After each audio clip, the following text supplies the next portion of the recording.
Chapter 15.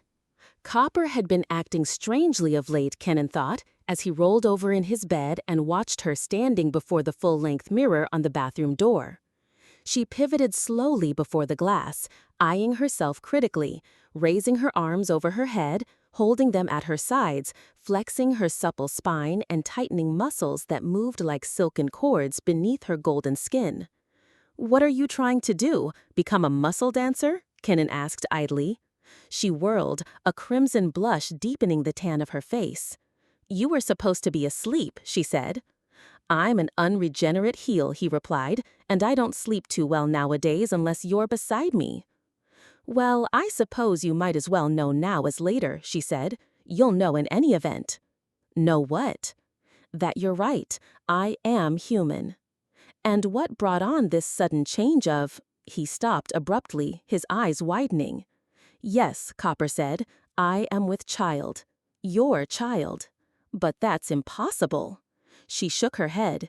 "It's a miracle, perhaps, but it's not impossible. It's happened. Can't you see the difference?" "See what?" "You look just as you always do." "I suppose you can't see it yet," she admitted, "but I am with child. I'm 2 weeks past my time." Kenan's mind leaped to the obvious conclusion: pseudo-pregnancy. He had seen it before among Lani at Hillside Farm. It was an odd syndrome which occasionally occurred in humans and animals. The brain, desiring children, made demands upon the body, and the body responded to its desire by tricking the brain. Lani were fairly subject to it, probably because they had better imaginations. He would run a few tests when they went down to the hospital, and once she realized the practical joke her body was playing, everything would be all right. No wonder she seemed excited. "We'll find out about that later," he said equably. "We'll settle this when we get back to the hospital." Copper smiled confidently and patted her stomach. "I know what you are thinking, but you're wrong. We Lani know about these things. In 40 generations, I am the first to conceive as the master intended." "I hope you haven't," Kenan said with such bitter sincerity that Copper looked at him wide-eyed. "Not now, because if you have, neither your life nor mine is safe." "Why?" "The Alexanders. Do you think they'll take it lying down? We're not ready for them yet. They'll fight, and the first thing they'll do is kill you and erase me, so we would never be able to talk. You have been declared an animal, and you will not be allowed to change." "What can we do?" Copper asked. She shivered. "I do not want to die." "Nor do I want you to," Kenan said. "I could tell the others." "And just what would that accomplish?" "In a week, every Lani on the island would know it. There would be revolt, for the Lani would no longer be dependent upon men to survive. Their greatest hold on us would be gone, and we would be free again on our island world." "You would not," Kenan said. "That sort of thinking is foolishness. Alexander would have men here within a week, and a week after that you would be smashed. Don't you realize that there are thousands of millions of men in the galaxy, and to every one of them you would be animals? You know nothing about what you would face. Your puny hundreds couldn't even stand against a fraction of the power Alexander could mount against you. Have you seen a Burkholtz blaster work? Have you seen remote control anti-personnel missiles? Have you push-pull projectors, atomic warheads? All of these weapons Alexander can command. Don't you realize he's an entrepreneur, one of the most powerful men in this sector?" Copper shook her head. "No," she said in a small voice. "I know nothing about these things. And do you think 40 generations of absolute obedience to men can be overcome because one Lani says she is pregnant by a man?" Copper frowned. "You put that in a different way. You talk as if it were my belief rather than the truth." "What is truth?" Kenan said heavily. "Who would believe you? There are hundreds of others with child. Sure, you're human. You know it. I know it. I've been trying to convince you for the past 2 months. You're just as human as I am. But pray that you're not pregnant. We can't get out of here in less than 4 months, and by then, everybody will know about you. Someone will certainly check the records, and after that will come the psychoprobes. Everything will come to light. The egg will be destroyed. I will be erased. You will be dead, and that will be the end of it." He looked down at her with an odd expression of pity on his face. "You see?" he demanded harshly. Copper nodded. "I didn't understand," she said. "Don't be angry with me. I shouldn't have told you. I thought you'd be happy." "I was never angry with you, but I am with myself. I was stupid. I didn't figure on the remote possibility that we might be genetically compatible. I should have my head examined for putting you in such danger.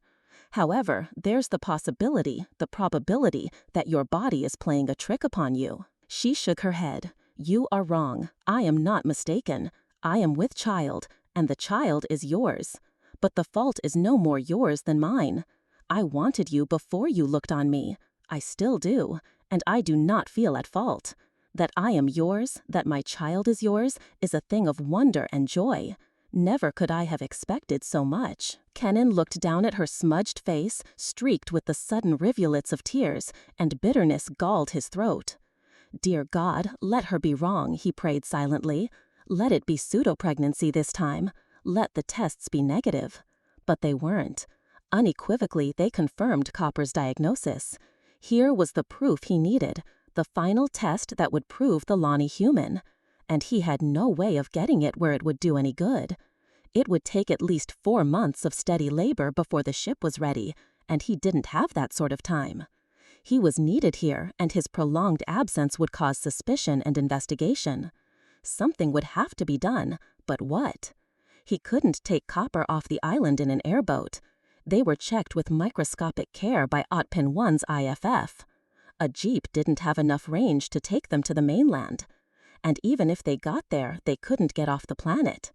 Alexander knew everything that happened on Cardin's 2 spaceports. The egg was the only way, but the egg was unfinished and unspaceworthy.